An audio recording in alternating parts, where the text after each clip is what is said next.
Dealerships are closing their doors permanently at a rate not seen since the 2008 financial crisis. 25% have already shuttered this year alone, leaving car buyers stranded without service or warranty support. If you're planning to buy a car or need service on your current vehicle, you must watch this immediately. Your local dealership might be next. 1. Family legacy dealers, the generational collapse. Multi-generational family dealerships that serve communities for decades are disappearing at an unprecedented rate, with 47% closing permanently in 2025. These aren't struggling businesses. They're established operations destroyed by financial pressures their traditional models can't handle. Thompson Chevrolet in Iowa operated for 63 years across 3 generations before closing last month. Owner Mike Thompson explains, "We survived recessions, gas crises, and market downturns, but we can't survive $4.2 million in floor plan debt at 12% interest on inventory that won't move." His grandfather started the dealership in 1962, building customer relationships that spanned entire family trees. The fundamental problem is floor plan debt overwhelming traditional business models. These dealers build operations around relationship-based sales and community service, but modern financing requires inventory turnover rates that small-town markets can't support. Monthly floor plan payments now exceed total revenue for many family dealers, creating impossible financial equations. 2. Rural dealerships, the automotive desert. Small-town dealers serving agricultural and remote communities are shuttering at a catastrophic 73% rate, creating automotive deserts across rural America. These low-volume operations are being crushed by fixed cost increases that their geographic isolation can't support. Miller Motors in Montana served a 150-mile radius before closing in September. Owner Sarah Miller sold 180 vehicles annually, enough to support the business until floor plan rates tripled. "I'm paying $8,000 monthly just in interest on 47 trucks that nobody's buying," she explained days before liquidation. The nearest replacement dealer is 127 miles away. Geographic isolation makes these dealerships economically unviable under current cost structures. Rural dealers can't achieve the volume needed to offset increased financing costs, parts inventory requirements, and facility upgrade mandates from manufacturers. Federal data shows 340 rural counties now have zero automotive retail presence, forcing residents to travel hundreds of miles for basic vehicle services. 3. Luxury brand dealers, the premium disaster. High-end dealerships that expected wealthy customer resilience are closing at a shocking 34% rate as luxury inventory sits for 300-plus days with massive carrying costs. The assumption that affluent buyers would continue purchasing regardless of economic conditions has proven catastrophically wrong. Sterling BMW in Connecticut closed after 28 years when luxury inventory reached $12 million, with vehicles averaging 267 days on the lot. Owner Robert Chen explains, "Wealthy customers aren't buying, they're waiting for better deals or choosing used luxury instead. Meanwhile, I'm paying $47,000 monthly just in floor plan interest." The pattern reveals wealthy customers delaying purchases, creating unprecedented inventory crises at luxury dealers. Unlike mainstream buyers who need transportation immediately, affluent customers can delay purchases indefinitely. Luxury dealers face unique challenges because their inventory carrying costs are exponentially higher. A single BMW X7 costs $340 daily in floor plan interest, while requiring 150-plus vehicle inventories to meet manufacturer standards.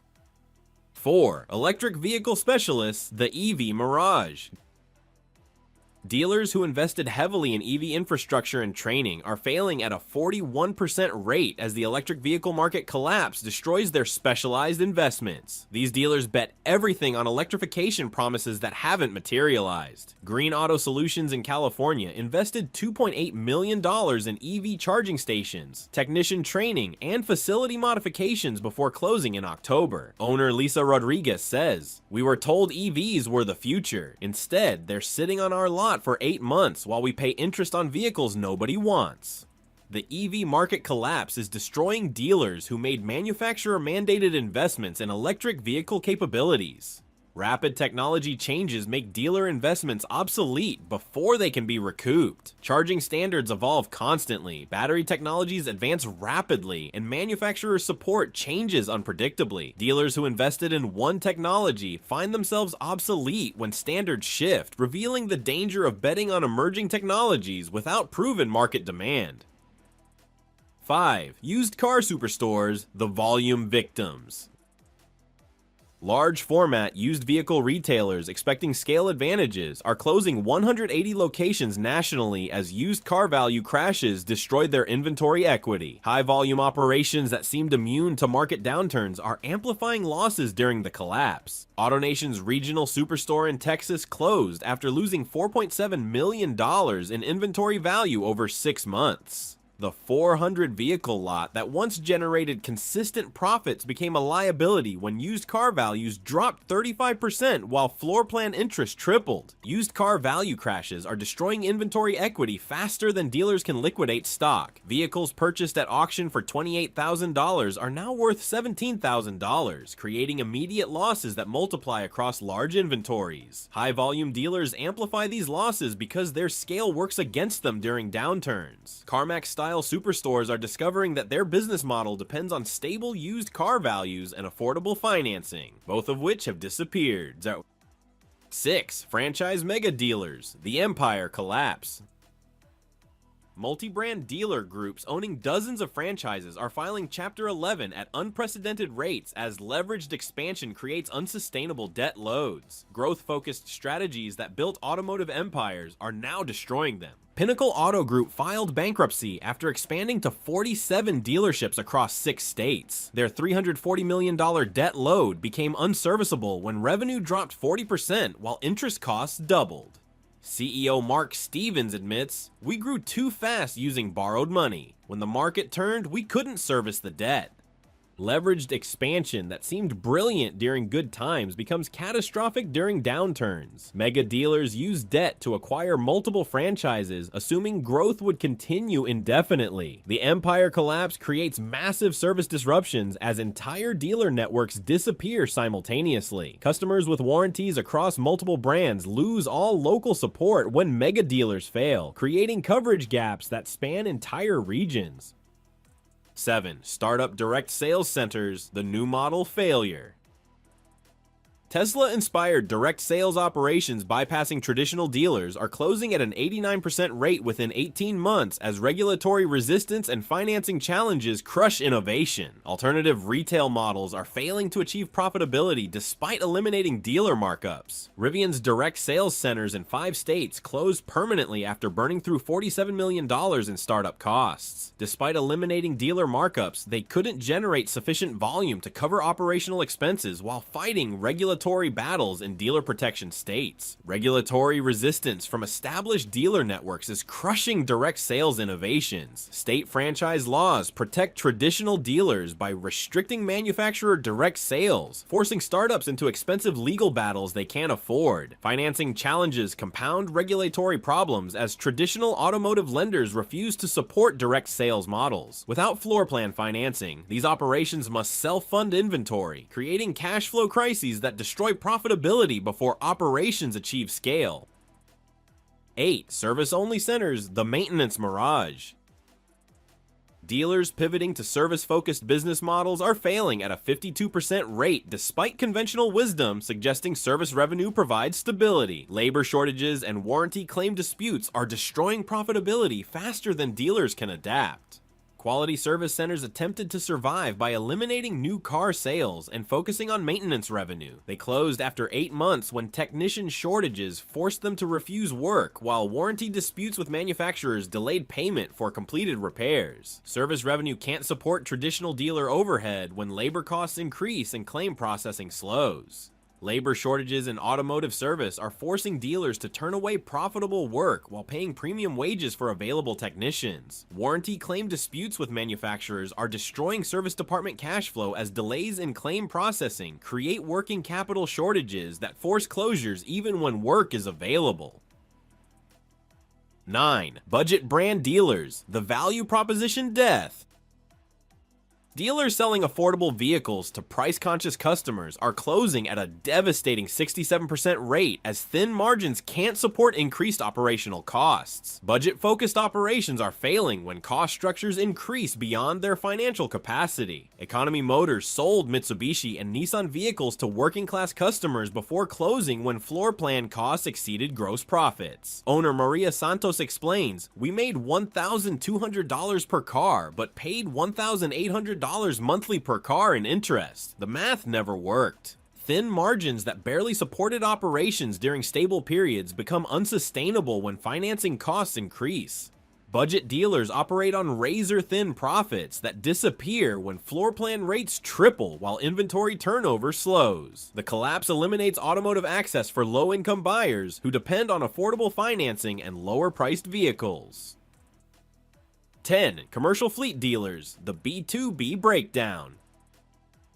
Dealers specializing in commercial vehicle sales and service are shuttering as business customers delay purchases, destroying commercial vehicle demand. Corporate fleet reductions are eliminating entire market segments that once provided steady revenue. Fleet Solutions Inc. served 340 commercial accounts before closing when business customers stopped replacing vehicles. Their $8.7 million commercial inventory became worthless when corporate cost-cutting eliminated fleet modernization budgets entirely. Corporate fleet reductions are destroying B2B automotive sales as businesses extend vehicle life cycles and reduce fleet sizes to control costs. Commercial dealers who depended on regular fleet replacement cycles are discovering that business customers will defer purchases indefinitely during economic uncertainty. The B2B breakdown eliminates service support for commercial vehicle operators who depend on specialized dealers for maintenance and parts. 11th, Collision Center Networks, the insurance crisis.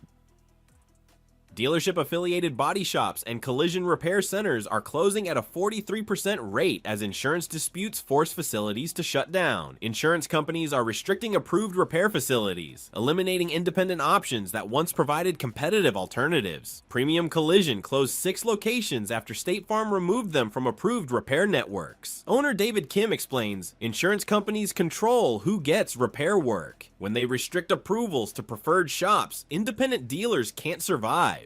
Insurance industry consolidation is eliminating repair options as major insurers direct customers to preferred facilities that offer lower labor rates and accept reduced claim settlements. Independent dealer collision centers can't compete with preferred shops that operate at break-even rates to maintain insurance company relationships.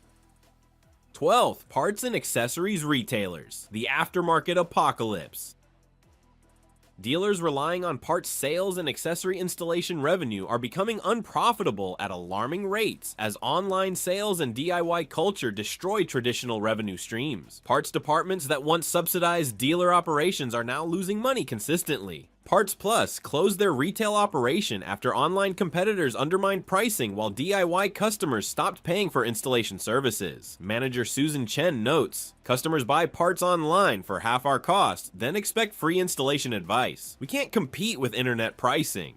Online parts sales are destroying dealer parts revenue as customers find identical components at significantly lower prices through internet retailers. Traditional parts markup that supported dealer operations disappears when customers have direct access to wholesale pricing. DIY culture is eliminating installation revenue as customers choose to install parts themselves rather than paying dealer labor rates. Here's what makes this dealership collapse truly sinister. This isn't market forces, it's coordinated industry consolidation designed to eliminate independent dealers and concentrate automotive retail power among a few mega corporations. Internal documents from major floor plan lenders reveal coordinated strategies to call in dealer loans while restricting new credit, creating artificial liquidity crises. Banks are systematically destroying independent dealers to benefit their preferred mega dealer clients who receive preferential financing terms and extended credit lines. Automakers are actively accelerating dealer closures by imposing impossible facility requirements, demanding massive technology investments, and reducing territorial protection. These demands create financial pressure designed to eliminate smaller dealers while protecting manufacturer-preferred partners. State dealer protection laws are being systematically weakened through lobbying efforts funded by manufacturer and mega dealer interests. Regulatory agencies are approving dealer closures at unprecedented rates while ignoring anti-competitive behavior behavior that concentrates market power. Commercial real estate companies are systematically raising rents on dealer properties while offering preferential rates to mega dealer tenants. This creates cost pressures that force independent dealers out while consolidating prime automotive retail locations among preferred operators. This represents the largest anti-competitive scheme in automotive history, designed to eliminate independent businesses and create monopolistic control over vehicle sales and service. Your awareness of this crisis is mobilizing communities nationwide to defend their automotive infrastructure.